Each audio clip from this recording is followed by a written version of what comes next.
Weekend सेशनला सुरुवात करूया. सुरुवातीलाच डिस्क्लेमर ॲज युजल की जे काही आपण इथं डिस्कस करतो ते सगळे एज्युकेशनल पर्पजसाठी आहे. यातलं कुठलंही रिकमेंडेशन बाय किंवा सेल करण्यासाठी मी देत नाही. राईट. व्ह्यूज जे काही आहेत ते आपल्या एज्युकेशनल पर्पजसाठीच असतील. राईट. चलो, डाऊ जोन्स पासून सुरू करूया. थोडासा कॉन्फ्लिक्ट, काही कॉन्ट्रोवर्सीज मला इथं दिसत आहेत. मला आपण जरा शेअर करूया आणि मग पुढे जाता येईल. डाऊ आज जर पाहिलं तर आता सध्या एका मोठ्या रेजिस्टन्सला आहे.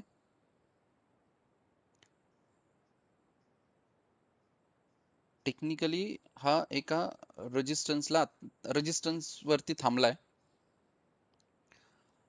यामध्ये जर आपण पाहिलं आता तर तिसऱ्या वेळेस आता तिथे रिलीफ पॅकेजची घोषणा झालेली आहे US मध्ये आणि मोठी अमाऊंट झालेली आहे. एवढी मोठी अमाऊंट आणि तिसऱ्या वेळेस यामध्ये जर थोडंसं पाहिलं आपण तर बऱ्याचशा गोष्टी दिसतात. इकॉनॉमी एवढी खाली आहे, कोरोनाचा अजून प्रॉब्लेम सॉल्व्ह झालेला नाहीये. एवढं सगळं असताना लाईफ टाईम हाय वरती मार्केट कसं काय? तर थोडंसं मला अभ्यास करताना वगैरे असं जाणवलं की या एका वर्षामध्ये US मध्ये बघा, या एका वर्षामध्ये US मध्ये जवळपास आत्तापर्यंत ज्या काही नोटा छापल्यात त्याच्या जवळपास 40% करन्सी या मागच्या एक वर्षामध्ये प्रिंट केलेल्या आहेत. मग हा सगळा एवढा पैसा जो आहे तो काय केलेला आहे? मार्केट मेंटेन करण्यासाठी हा कुठे ना कुठे, कारण US सारखं घाणेरडं राजकारण कोणालाच जमत नाही किंवा ते त्यांच्या स्टेटस जपण्यासाठी काहीही करतील. प्रचंड मोठ्या प्रमाणात त्यांनी नोटा छापलेल्या आहेत. मग कुठेतरी हा मला असा वाटतो की एक बबल आहे आणि एक चांगलं मार्केटनी करेक्शन दिलं पाहिजे. आणि ऑब्विसली US मार्केटचं जर मोठा करेक्शन आलं तर मग मात्र डेफिनेटली त्याचा इम्पॅक्ट हा बाकीच्या देशांवरती नक्की होईल. आणि जो काही हा कोविड मध्ये त्यांनी लो गाठलेला आहे, तर मला वाटतं कुठे ना कुठं त्या लेवलला किंवा त्याच्याही खाली आपण कदाचित जाऊ शकू. मग त्याच्याच अनुषंगाने जर आपलं सुद्धा निफ्टीचा जो काही आपण लो गाठला होता मागच्या वेळेस, त्या लेवलला कुठे ना कुठेतरी मे बी 2 महिने, 4 महिने, 6 महिने किंवा वर्षभरानंतर सुद्धा ती सिच्युएशन येऊ शकेल. आता ही सिच्युएशन जी आहे ती अशी आहे, तरी एक गोष्ट आपल्यासाठी चांगली जी आहे ती म्हणजे US पेक्षा आपल्या इथली इकॉनॉमी आता सध्याच्या घडीला तरी स्ट्रॉंग आहे. US पेक्षा आपल्या इथली जी काही इकॉनॉमी आहे ती स्ट्रॉंग आहे. अजूनही आपल्याला अजून दुसरी वेळ लॉकडाऊनची वेळ आलेली नाहीये. म्हणजे आत्ता कुठेतरी थोडंफार जाणवते, पण जस्ट महाराष्ट्रातच जास्त जाणवते. बाकीच्या राज्यामध्ये वगैरे थोडंसं कमी आहे. केसेस खूपच कमी आहेत. मे बी ते कसं हँडल करतील ती सगळी सिच्युएशन, पण अशी सिच्युएशन नाहीये जशी बाहेर आहे. फ्रान्समध्ये तिसऱ्यांदा लॉकडाऊन झालेलं आहे. ब्राझील, बाकीच्या देश जे आहेत, केनिया, इथे तर विचारायची सोय नाहीये. तर ही सगळी भयानक स्थिती असताना मग आपल्या इथं सुद्धा त्या केसेस, त्या जर इकॉनॉमी ढासळली तर काय? तर याचाही आता विचार करायचा. आणि इम्पॉर्टंट गोष्ट हे मी का सांगतोय थोडस, कारण एकदा करेक्शन आल्यानंतर मी आधीही आपण याच्यावर डिस्कस केलंय की हे जे फॉल आला 10-12 वर्षानंतर आणि त्याच्यानंतरचा जो राईज आहे तो खूप कमी कालावधीत आलाय. 6-7 महिन्यामध्ये आपण जो काही टॉप वरून बॉटमला गेलो होतो तिथून अगेन टॉप आपण गाठलेला आहे. तोच जर आपण थोडासा मागं आलो 2008 च्या लेवलला,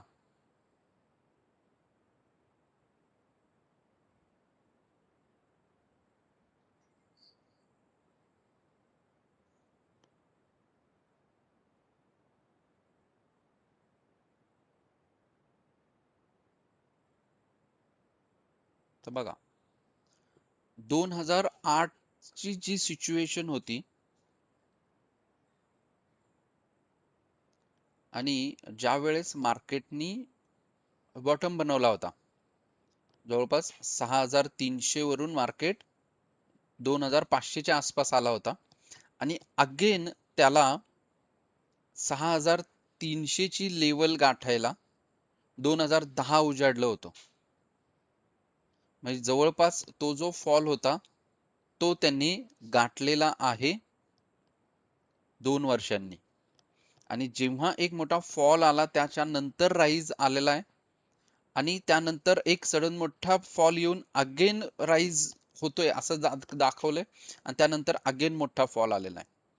तर ही सेम सिच्युएशन आता सध्या जर आपण पाहिलं तर ते कुठे ना कुठे थोडंसं आपल्याला जाणवते.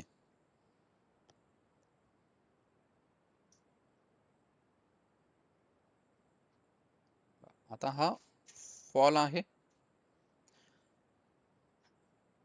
आणि ही इथं कन्सोलिडेट होतोय मार्केट बराचसा. आणि मग इथून जर त्यांनी हा जो लो ब्रेक केला 13,800 13,600 स्ट्रॉंग सपोर्ट आहे. मागच्या वीक मध्ये पण सांगितलं होतं 13,600 स्ट्रॉंग सपोर्ट आहे. जर हा कुठेतरी जर ब्रेक केला तर मग मात्र डेफिनेटली मार्केट एक खाली येऊ शकतो. जे खाली पार 11,200 च्या आसपास सुद्धा इथे आपल्याला आता जर पाहिलं आपण तर गॅप पेंडिंग आहे. त्याच्यानंतर आता जर पी रेशो जर आपण बघितला निफ्टीचा तो 38 च्या आसपास आहे, जो ओव्हर व्हॅल्यूड आहे खूपच. स्टॉक सुद्धा बघा बरेचसे स्टॉक्स हे ओव्हर व्हॅल्यूड झालेले आहेत. असं असताना सुद्धा जेव्हा राईज दिसतात त्यावेळेस आपण सगळे बाय करतो. तर हा सिनेरिओ जर दिसतोय आपल्याला तर यावेळेस आता बेस्ट काय आहे. टर्की देशचं जर बघितलं तर आता या महिना 2 महिन्यामध्ये त्यांच्या देशाचं जे चलन आहे त्याचं डिव्हॅल्युएशन झालंय जवळपास 35%. त्यामुळे आता तिथल्या सरकारने सांगितलं प्रत्येक जनतेला की तुम्ही आता सोनं विका, म्हणजे जेणेकरून सरकार ते सोनं गोळा करेल आणि त्यांच्या इकॉनॉमीला बूस्ट देता येईल. भारत जगात 1 नंबरला आहे सोनं विकत घेण्यात आणि त्याच्यात सोनं हे लोक घेतात आपल्या इथं आणि त्यानंतर 2 नंबरला चायना येतो. त्या याच्यामध्ये आता असं आहे की युएसने जर एवढा नोटा आता छापलेल्या आहेत तर हा कुठे ना कुठे जर तो बबल फुटला तर त्याचा इम्पॅक्ट हा ग्लोबली होईल. तर आताच्या सिनेरिओ मध्ये असा आहे शॉर्ट टर्म ठीक आहे, पण लॉंग टर्मच्या अँगलने जर आपण बघितलं तर आपल्याला आपल्या इन्व्हेस्टमेंट वरती थोडंसं सावध राहायला पाहिजे. काही प्रमाणात तुम्ही गोल्ड मध्ये इन्व्हेस्टमेंट आता करा. काही प्रमाणात हळूहळू गोल्ड मध्ये तुम्ही इन्व्हेस्टमेंट करा. ते पुढच्या अँगलनी चांगलं राहील. खूप खाली मार्केट जरी आलं किंवा नाही आलं, गोल्डची प्राइस फार कमी होणार नाहीये लक्षात ठेवा. आज $2,000 वरून $1,700 वरती आलेलं आहे. जवळपास $300 सोनं कमी झालेलं आहे. 58,000वरून आज ते 44-45,000वरून सोनं आलेलं आहे परत. तर 10,000-12,000 सोनं जेव्हा खाली आलेलं आहे येतंय त्यावेळेस अपॉर्च्युनिटी आहेत. जेव्हा सगळ्यांना असं वाटतं की नाही नाही आता सोनं कमी झालं म्हणजे मार्केट वर जाईल, राईट, मग सगळे ग्रीडी होतात त्यावेळेस आपण फिअरफुल व्हायचे. ज्यावेळेस लोक फिअरफुल होतील त्यावेळेस तुम्ही सोन्याच्या बाबतीत आता फिअरफुल आहेत लोक, इथं ग्रीडीनेस दाखवा. आणि प्रत्येक स्टॉक मार्केट स्टॉक शेअर्स बघितलं तर हायला आहेत आता सध्या. मग त्यातल्या त्यात काही स्टॉक्स असतील की जिथं सुद्धा आपल्याला अपॉर्च्युनिटीज अजून पण बाईंगच्या मिळतात, जे टेक्निकल फंडामेंटली बघून आपण त्याच्यामध्ये बाय किंवा सेल करू शकतो. असे तर डेफिनेटली आपल्याला करायचेच आहेत. राईट. ओव्हरऑल की असा सिनेरिओ थोडासा मला दिसला, त्यामुळे म्हटलं चला तुमच्याशी शेअर करूया. राईट. चलो नेक्स्ट वीक साठी बघूया आपण मार्केट मध्ये काय सिनेरिओ दिसू शकतो. 14,500च्या आसपासचा सपोर्ट आहे, त्याला गॅप आहे. हा गॅप फिल करण्याची शक्यता मार्केटची आहे खाली आला तर. अन्यथा वरती दोन क्लिअर कट रेजिस्टन्स आहेत, आणि ते जर रेजिस्टन्स मार्केटनी ब्रेक केले तर चांगल्या पद्धतीने मार्केट वर जाईल. कारण इथे पहिल्यांदा त्यांनी रेजिस्टन्स दिलाय, नंतर दुसऱ्यांदा त्यांनी दिलाय 23 मार्चला, नंतर चौथ्यांदा 30 मार्चला, आणि नंतर आता येऊन बरोबर तिथंच तो क्लोज झाला. म्हणजे 14,880च्या आसपासची जी लेवल आहे ती इम्पॉर्टंट आहे आता आपल्यासाठी. 14,880 ब्रेक झाला तर 15,054च्या आसपास जाईल. तो ब्रेक झाला तर 15,250च्या आसपास मार्केट. तर 15,250 ते 15,350 पर्यंतच्या या आठवड्यातली रेंज वरच्या साईड साठी राहील. नेक्स्ट वीक खाली आला तर 14,500, तो ब्रेक झाला तर 14,400 आणि 14,250. 14,200 14,250 जर ब्रेक झाला तर ते 14,000 लेवल सहज ब्रेक होईल. 13,850च्या आसपास किंवा 13,700 ते 13,600. कारण पडताना तो खूप जोरात पडतो, लिफ्टनी खाली येतो, त्यामुळे लेवल्स हे खालचे आपल्याला जास्त मोठ्या प्रमाणात बघायला भेटतील. राईट. ओव्हरऑल निफ्टीसाठी हे आहेत. त्याच याच्यात बँक निफ्टीला पण आपल्याला लेवल्स तशाच प्रमाणात मिळतील. जास्त विकनेस बँक निफ्टीमध्ये फायनान्शियल सेक्टरला जास्त विकनेसेस आपण बघतोय. राईट. 34,000च्या आसपास त्याला रेजिस्टन्स आहे. 34,500, 35,000 आणि 35,500 पर्यंतच्या या वीक मध्ये लेवल्स राहतील. आणि खाली गेला तर 32,440, 33,000 पहिला सपोर्ट असेल. 33,500 सुद्धा घेईल तो. गॅप तर फिल करायचा होता, त्यांनी केलेला आहे. राईट. आणि स्ट्रॉंगली जो सपोर्ट लाईन त्यांनी एक चांगल्या पद्धतीने सपोर्ट घेऊन वर आलेला आहे, ती लाईन येते जवळपास आपली 33,180च्या आसपास. तो जर ब्रेक झाला तर 32,400 पर्यंत मार्केट खाली जाऊ शकतं. करेक्ट. तर या लेवल्स या वीक साठी आपल्याला मिळू शकतात. राईट. तर अशा प्रकारे आपल्याला सगळं थोडं ग्लोबली पण बघितलं पाहिजे, आपण अभ्यास त्याचाही केला पाहिजे. कारण त्याचाच तर इम्पॅक्ट आपल्या मार्केटवर पण होतो, इंडस्ट्रीवरती होतो. कारण जर आपण बघितलं तर मोस्ट ऑफ द आयटी कंपन्या ज्या आहेत त्या सगळ्या डिपेंड्स आहेत युएस मार्केटवर, मोस्टली युरोपियन मार्केटवर. आणि तिथे जर काही प्रॉब्लेम्स आले तर डेफिनेटली त्या कंपन्यांवरती इफेक्ट होणार. आयटी वरती काही अवलंबून आहेत, म्हणजे फक्त आयटी सेक्टरलाच नाही, तर आयटी सेक्टरवरती जे काम करणारे आहेत ते असतील, त्याच्या सबऑर्डिनेट आहेत, हीच तर लोक घरं बाय करणारे असतील, गाड्या बाय करणारे आहेत, मग त्याचाही इम्पॅक्ट हळूहळू ऑटो इंडस्ट्रीवर पडेल, रिअल इस्टेटवर पडेल. राईट. त्या अनुषंगाने कुठले कुठले इम्पॅक्ट आपल्याला त्या त्या सेक्टरवर होऊ शकतो हे सुद्धा बघणं सर्वात गरजेचं आहे. येस. तर हे थोडेसे इन्साइट्स होते, ते मी दिले. राईट. एसबीआय लास्ट टाइम आपण बघितला होता, आणि त्यावेळेस मी सांगितलं होतं की एसबीआय थोडासा सपोर्ट झोनला येतोय, थोडस थांबा. आणि आता चांगल्यापैकी त्यांनी एक जो रेजिस्टन्स लेवल आहे तो ब्रेक करून कुठे ना कुठे वरती आलेला आहे, किंवा यायचा प्रयत्न करतोय. राईट. तर हा ब्रेक करून वर आलाय. आता 371 374च्या वरती जर गेला तर तुम्ही याला एक शॉर्ट टर्म अँगल साठी बाय करू शकता. 425 450च्या वर पर्यंत तो जाण्याची शक्यता आहे. राईट. कारण कुठे ना कुठे हा एक डाऊन ट्रेंड चॅनल जो आहे तो ब्रेक करून वरती निघालेला आहे, त्यामुळे इथं बाय करू शकता तुम्ही. आणि हा जो लो आहे 445चा वगैरे, तो तुम्ही ठेवू शकता तुमचा ऍज अ स्टॉप लॉस. तर पण आता सध्या लोन वगैरे इंटरेस्ट रेट वगैरे सगळे कमी झालेत, मग बँकला बिझनेस कुठनं मिळतोय? म्हणजे बँकचे स्टॉक्स वाढण्याचं रिझन काय आहे? नाही, उलट जेव्हा रेट ऑफ इंटरेस्ट कमी होतो त्यावेळेस तर लोक उलट जास्त लोन घेतात. नाही पण त्यांचं बाकी याच्यावरचे पण कमी झालंय ना रेट ऑफ इंटरेस्ट म्हणजे हा, आपल्या होऊ द्या ना. मग नॉर्मल. हे बघा काय होतं, 10% जर ते लोनला देत असतील तर ते हा म्हणजे लोन घेणाऱ्याला, आणि तुम्ही जर सेव्हिंगला ठेवताय त्याला ते 6 आणि 7% देतील. पण आता 6 ते 7% तुमच्या लोनला जर देतायत तर ते सेव्हिंग अकाउंट वरती 4%च देत आहेत. ओव्हरऑल हम्म. लोनचं जर ते कमी करतायत तर सेव्हिंग अकाउंट सुद्धा साठी सुद्धा ते कमीच करणार. आणि त्यानुसार तर रेपो रेट सुद्धा त्यांचा कमी होतोय ना. आरबीआय कडून ते ज्या कमी रेटला जर मिळाला तर ऑब्व्हियसली त्यांना इकडे कमी करावा लागतो. आणि रेपो रेट आरबीआय कडून जर वाढवला तर ऑटोमॅटिकली इकडचे लोन्स सुद्धा ते वाढतं. उलट त्यांना फायदा काय होतो, की समजा 10% रेट ऑफ इंटरेस्ट आहे तर कदाचित 4 लोकच लोन घेतील. पण तोच जर 6% वर आला तर लोक म्हणतील अरे खूप कमी आहे, आपण जास्त घेऊ. मग मे बी 10 लोक तिथं लोन घेऊ शकतील.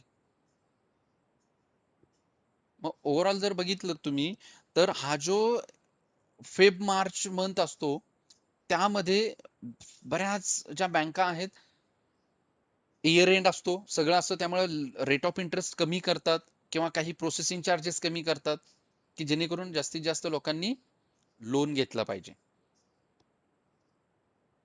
आणि बऱ्याचशा त्यांच्या बाकी ट्रान्झॅक्शन्स आहेत, त्या ट्रान्झॅक्शन वरती सुद्धा टॅक्स असतो, मेंटेनन्सचा असतो, भरपूर काही टॅक्सेशन्स वगैरे हे करून चार्जेस लावून त्यांचा तो इन्कम येतो, त्यामुळे ते वाढतात. राईट हिंदाल्को.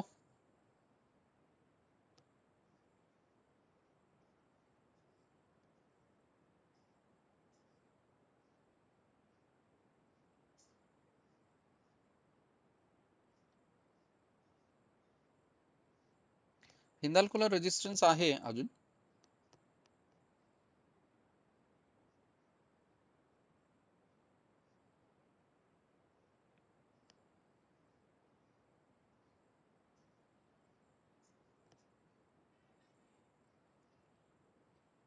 हा जो कंजंक्शन झोन आहे ना, हा एवढा थोडासा त्याला वर जाऊ द्या अजून. 361 362 वरती जर क्लोजिंग दिलं त्यांनी तर तुम्ही चांगलं बाय करू शकता, कारण 361 62 पासून तो खाली येण्याचे जास्त चान्सेस आहेत इथून.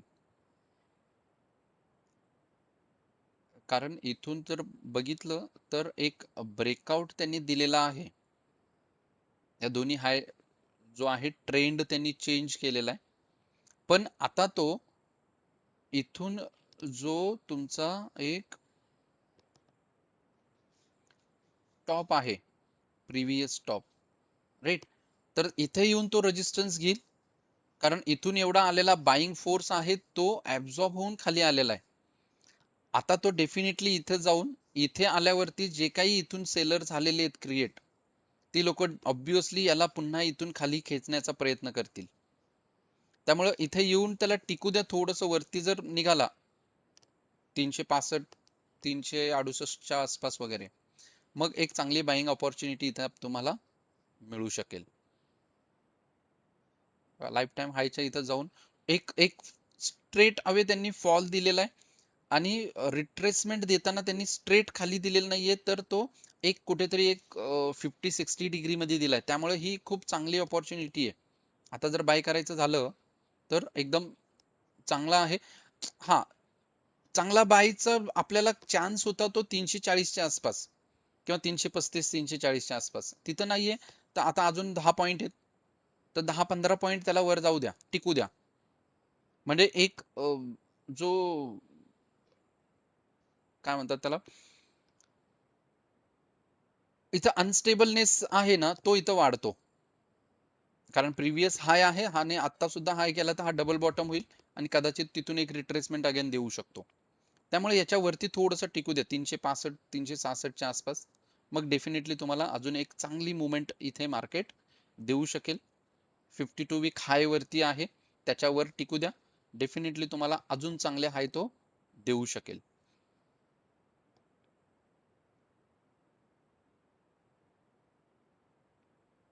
हिंदुस्तान युनिलिव्हर.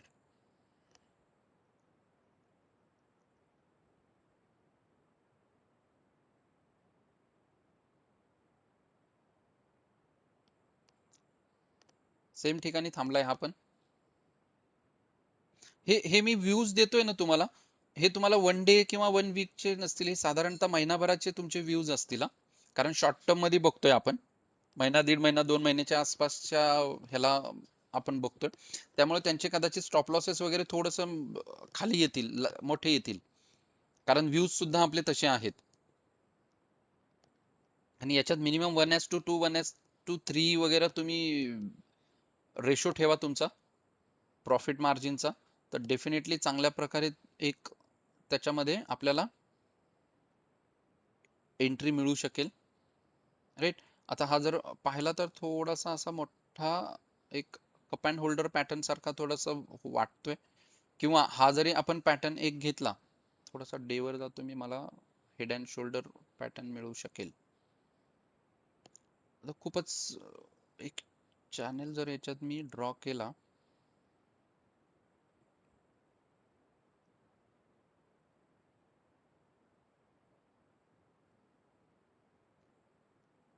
सपोर्ट मात्र तो खूप चांगल्या पद्धतीने घेत घेत वर येतोय.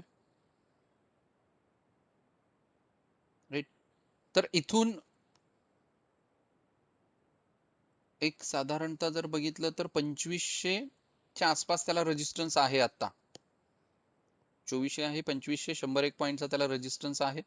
आणि तिथून तो अगेन पुन्हा याच पॅटर्न जर फॉलो केला तर मात्र तो अगेन खाली येईल 2100-2200च्या आसपास. मग आयदर इथून आल्यावरती तुम्ही 2500 किंवा 2470च्या आसपासून रिट्रेसमेंट द्यायला सुरुवात केली तर इथून सेल करू शकता. अदरवाईज परत अगेन तुम्ही 2200च्या आसपासची लेवल तुम्ही काय करू शकता, याला बघू शकता आणि तिथून पुन्हा बाईंग ऑपॉर्च्युनिटी येईल. अदरवाईज 2500च्या वरती त्यांनी एखादा दिवस जर क्लोजिंग दिलं तर मग तुम्ही इथून बाय करू शकता. आता सध्याच्या याला तरी कुठे त्याला बाईंग ऑपॉर्च्युनिटी दिसत नाहीये.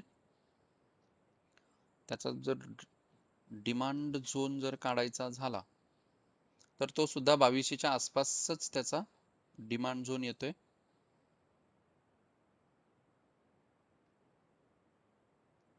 म्हणजे 2200 ते 2180 हा त्याचा डिमांड झोन आहे. तो ब्रेक होऊ द्या वरती किंवा थोडासा खाली येऊ द्या सपोर्टला, मग तुम्ही बाईंग हिंदुस्तान युनिलिव्हर मध्ये करू शकता.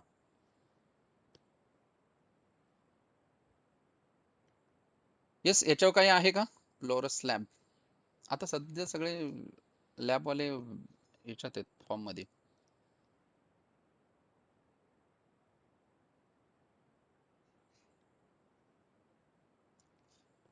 कन्सोलिडेशन फेज मध्ये आहे, चांगली मोमेंट एक ब्रेकआउट देईल तो.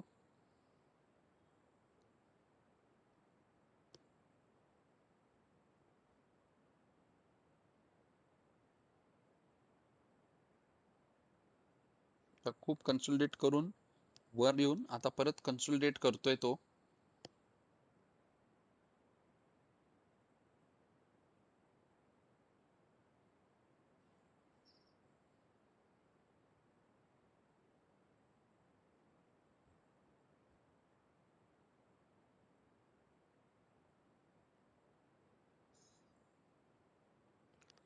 एक साधारणतः जर याच्यामध्ये तुम्ही एंट्री करायची झाली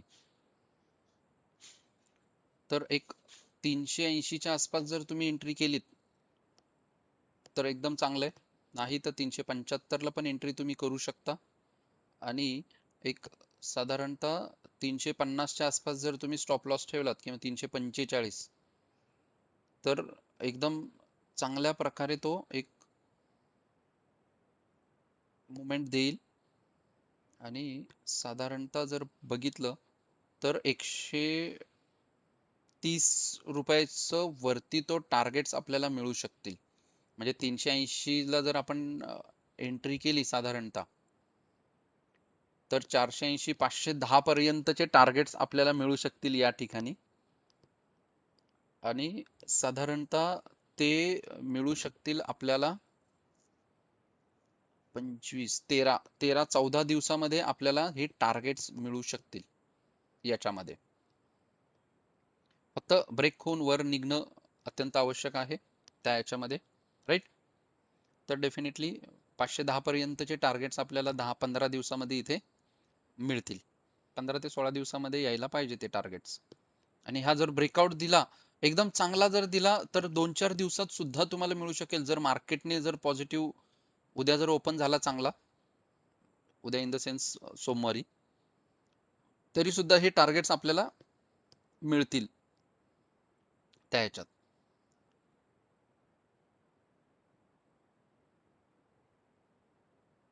येस, एनी क्वेश्चन याच्यावरती काही आहे कोणाला विचारायचंय?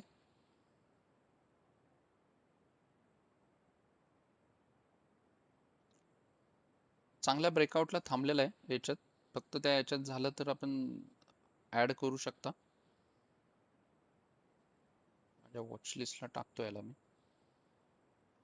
कारण इथे खूप कन्सोलिडेट होतोय. इथे भरपूर प्रमाणात आता मला तरी असं वाटतं की अक्युमुलेशन चालू आहे. ही फेज एकदा फक्त अक्युमुलेशनची ब्रेक झाली की नंतर तुम्हाला तिथं एकदम झूम मध्ये मुवमेंट मिळेल. कारण इथे इथे खाली जर पाहिलं तुम्ही तर बघा भरपूर इथे अक्युमुलेशन झालेलं आहे आणि त्याच्यानंतर मार्केटने एकदम चांगलं मुवमेंट दिलेली आहे. तसंच इथं भरपूर डिस्ट्रीब्युशन होऊन मार्केटनी डाऊनफॉल दिला. हा 90 डिग्री मध्ये डाऊनफॉल आल्यामुळे 90 डिग्री मध्ये त्यांनी त्याच्यापर्यंत जेवढा 90 डिग्री मध्ये फॉल आला तेवढाच 90 डिग्री मध्ये राईज दिलेला आहे आणि त्यानंतर मार्केट एका पूर्णपणे डिस्ट्रीब्युशन फेज मध्ये गेलेला आहे. आणि हा जाताना एक आता याच्यात अपसाइडला तो मुवमेंट कशी देईल किंवा ब्रेकआउट देईल, तर त्याचे जे काही लो आहेत ना ते जर बघितलं तुम्ही तर हायर लो बनवत चाललेला आहे तो. जर मार्केटला तिथून खाली यायचा असेल तर तो लोअर लो बनवतो, लोअर हाय बनवतो. आता लोअर लो नाही तर हायर लो बनवत वर चाललेला आहे आणि मग तिथून तो डेफिनेटली एक ब्रेकआउट देईल चांगल्या पद्धतीने. तर आता पॅटर्न मध्ये आय थिंक अदानी असेल.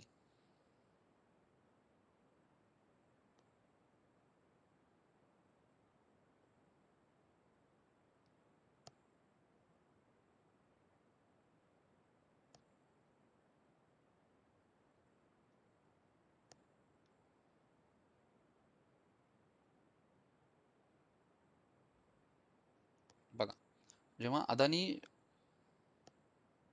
पोर्टनी मुवमेंट्स दिलेले आहेत,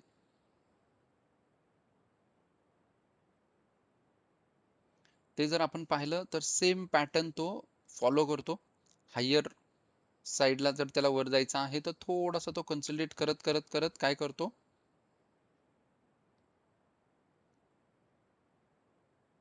ब्रेकआउट देत देत तुमच्याला हायर लो बनवत बनवत जातो आणि तिथून जर त्यांनी कन्सोलिडेट, जेवढं जास्त कन्सोलिडेशन होईल तेवढा मोठी मुवमेंट त्याच्यामध्ये मिळते, एवढं लक्षात ठेवा.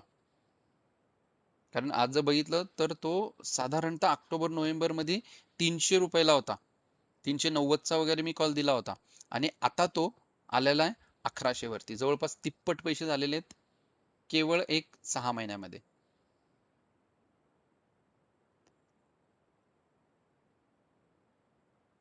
येस, अजून काही शेवटचे एक 5 मिनिटं आहेत.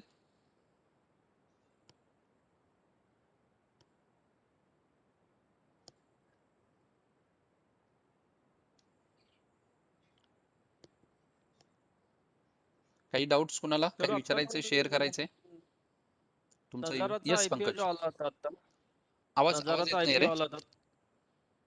हॅलो, हॅलो, येस, हा, येतोय आता आवाज? हा येतोय. हा, नजाराचा जो आयपीओ आला होता त्याची मुवमेंट बघितलं 2 दिवसात तो परत आहे त्या लेवलला आला होता 1300-1400 पर्यंत आणि आता परत तो शूट झालेला आहे. हे म्हणजे ऑपरेटर गेम आहे तुमचं नजारा ना. हा सिम्पल होतं.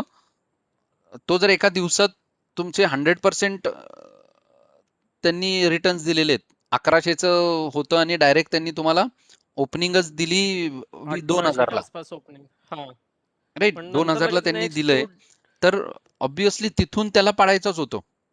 मी सकाळीच सेल केला होता जेव्हा जसा ओपन झाला त्याच वेळेस तो. ओके. आणि येऊन 20%ला 1592ला त्यांनी सर्किट लागलं त्या दिवशी त्याला.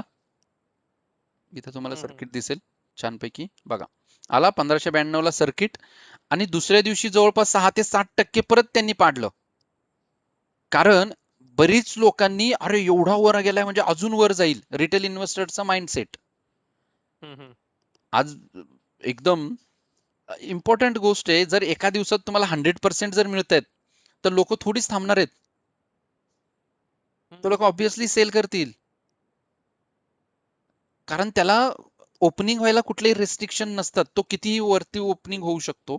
आणि सर्वात जास्त नजारा आयपीओचं सबस्क्रिप्शन झालं होतं, जवळपास 150 पट काहीतरी. मग एवढं आहे म्हणल्यावर प्रचंड लोकांनी ते वाटलं, आणि काहींना मिळालं नाही, त्यांना वाटणार अरे एवढं सबस्क्राईब झालं, चांगली कंपनी अजून वर जाईल. त्यामुळे बऱ्याच जणांनी इथं बाय करायचा प्रयत्न केला रिटेल इन्व्हेस्टरनी, आणि जे काही होते त्या सर्वांनी इथं सेल केलं आणि प्रॉफिट बुक केलं. पहिल्या दिवशी 20% पडला, दुसऱ्या दिवशी त्यांनी ओपनिंगच देताना 6 ते 7% ओपनिंग दिली, त्या दिवशी तिथंच खेळवलं. आणि बऱ्याच जणांना वाटलं अरे बापरे आता एवढं, परत आता तिसऱ्या दिवशी अजून खाली जाईल, म्हणून बऱ्याच जणांनी सेल केलं. आणि बरोबर तिसऱ्या दिवशी अगेन त्यांनी काय केलं, थोडंसं वर आणून 6-7% आणून ठेवला. पुढचे जवळपास 3-4 महिने हा 2000 ते 1500च्या मध्ये खेळेल. त्यामुळे लोक बाय करतील 1500-1600 ला, तो खाली येईल 10,000-1200 ला, परत सेल करतील, किंवा वरती आला 1700-1800 ला, त्यांना वाटेल अजून वर जाईल, तिथं बाय करतील आणि परत तो खाली येईल. तर ह्या ट्रॅप मध्ये अडकू नका. आयदर त्या हाय आहे त्याला जाऊ द्या, किंवा त्याची जी काही आयपीओ व्हॅल्यू होती 1100-1200ची रुपयाची, त्याच्या आसपास येऊ द्या, मग तुम्ही बाय करा.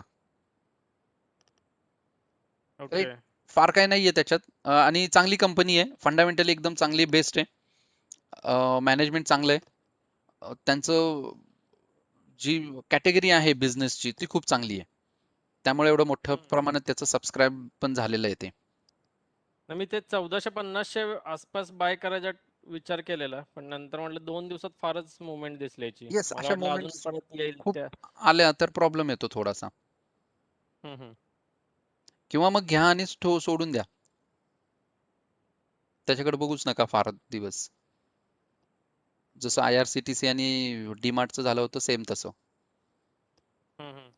राईट, 600 ला वगैरे ओपन होऊन परत 450 ला वगैरे लोकांना वाटलं खाली जायला, नंतर तो असा वर जायला लागला, लोकांना वाटलं आता करू आता करू आता करू, करेपर्यंत तो 1800 ला गेला. 1800 वरून परत कोविडच्या याच्यामुळे 700-800 वरती आला, आणि तिथून पुन्हा आता 2000 ला आलाय.